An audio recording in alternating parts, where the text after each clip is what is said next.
नासिक चक वेझो बढाणी शहर तकरार तां क़त्ल थियल 5 ॼणनि जा लाश लखी गुलाम शाह अस्पताल मां पोस्टमार्टम बाद वारसन हवाले कया विया आहिनि। नवाज़ अपडेट वठूं था ज़ेब जो क्यों का जी ज़ेब।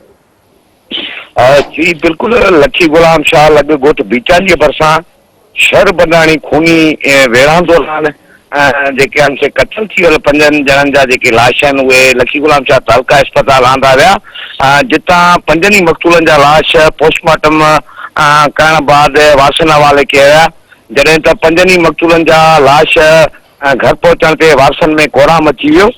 जॾहिं तव्हांखे ॿुधाईंदो हलां त अहिड़े अफ़सोसनाक वाक़े जे पेश अचण बाद SSP शिकारपुर इन 5 ॼणनि जे खूनी वेढ़ां दौरान मारिजी वञण जो सख़्तु नोटिस वठंदे ऐं जेको आहे सो हुते जेके बढाणी दुर्ग जा जेके हथियारबंद जवाबदार आहिनि उन्हनि जे ॻोठनि ते घरनि ते जेके सां कार्रवाई कई आहे उन्हनि जे ख़िलाफ़ कार्रवाई तेज़ कई आहे।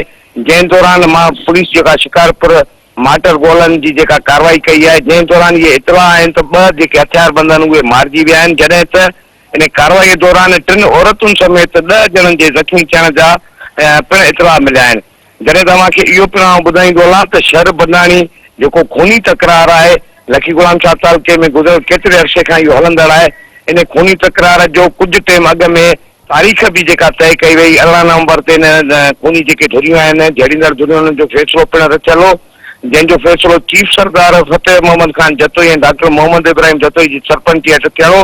पर बदकिस्मती सां अॼु अफ़सोसनाक वाक़ियो पेश आयो जंहिं दौरान इन कुड़ी वेढ़ां दौरान 5 ॼणनि जे मारिजण बाद इहो इम्कान ॾेखारे पियो वञे त हीअ जेको तकरार जी रखियल तारीख़ इहा अञा जेको आहे अॻिते जेको आहे सो वधी वेंदी ऐं फ़ैसिलो जेको मुक़ररु तारीख़ 18 नवंबर ते थियणो उहो न थी सघंदो। जी ज़ेब अपडेट ॾियण जे लाइ महिरबानी।